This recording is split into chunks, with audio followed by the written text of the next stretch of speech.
एक ऐसा मंदिर जहां भक्तों को दर्शन के लिए 5 घंटों के लिए रोक दिया जाता है, क्योंकि उन 5 घंटों के दौरान एक नाग रोज शिव मंदिर में आता है और वह नाग यहां आता ही नहीं बल्कि घंटे इस मंदिर के भगवान के सामने बैठा रहता है, जैसे कि वह भगवान शिव से अपनी कोई बात कह रहा हो। यह कोई एक दिन का किस्सा नहीं है बल्कि इस मंदिर की रोज की घटना है। आखिर ये नाग आता कहाँ से है, क्यों आता है और आखिर इसके पीछे का रहस्य क्या है? तो चलिए जानते हैं इस अद्भुत रहस्यमय मंदिर के बारे में। दोस्तों, यह मंदिर उत्तर प्रदेश के सलेमाबाद गांव में स्थित है। लोग इस शिव मंदिर को नाग वाले मंदिर के नाम से भी जानते हैं।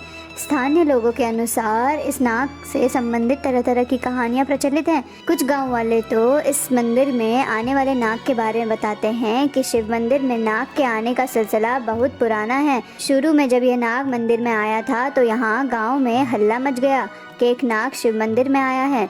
स्थानीय लोगों के मन में डर बैठ गया कि नाग मंदिर में पूजा करने वालों को काट ना ले, लेकिन ऐसा कुछ भी नहीं हुआ। इस मंदिर में रोज क्यों आता है ये नाग, इस बात को जानने के लिए दूर गांव से एक पुजारी को बुलाया गया।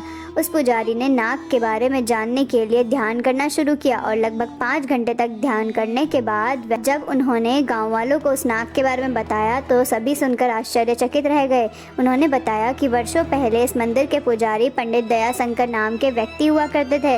वह दिन रात भगवान शंकर की पूजा में लीन रहते थे और उन्होंने इस मंदिर के करीब ही अपनी कुटिया बना ली थी। एक दिन आंधी आई और उनकी कुटिया का छप्पर हवा से उड़ गया। तब पुजारी पंडित दयाशंकर अपनी कुटिया का नया छप्पर बनाने के लिए जंगल से कुछ लकड़ियां घास फूस तोड़ ले आए और बड़ी मेहनत के बाद उन्होंने अपनी कुटिया का छप्पर तैयार किया।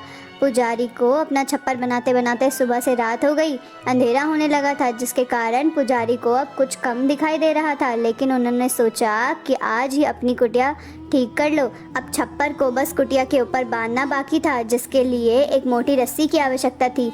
तभी उनकी नज़र एक मोटी काली रस्सी पर पड़ी। उन्होंने उठा ली और उसी से अपना छप्पर कसकर बांध दिया। सुबह होने पर जब उसकी नज़र छप्पर पर पड़ी तो उसके होश उड़ गए। छप्पर बांधने के लिए उन्होंने जिस काली मोटी रस्सी का उपयोग किया था वह रस्सी नहीं बल्कि एक नाग था, जिसे उन्होंने रात के अंधेरे में रस्सी समझकर बांध दिया था।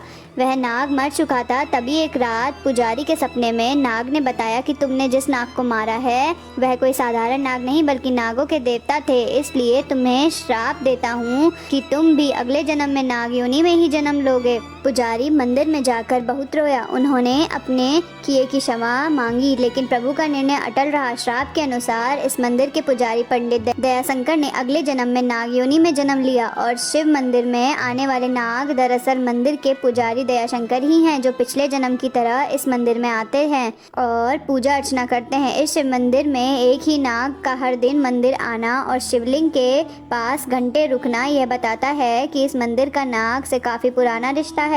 कुछ लोगों का यह भी कहना है कि नाग उस दिन तक मंदिर की चौखट पर अपना माथा टेकेगा जब तक कि उसे मनुष्य योनि का वरदान नहीं मिल जाता। सबसे आश्चर्य की बात यह है कि मंदिर में आने वाले नाग ने अभी तक किसी को नुकसान नहीं पहुंचाया है। दोस्तों, अगर वीडियो पसंद आई हो तो वीडियो को लाइक करें, शेयर करें, साथ ही चैनल को सब्सक्राइब करें। धन्यवाद दोस्तों।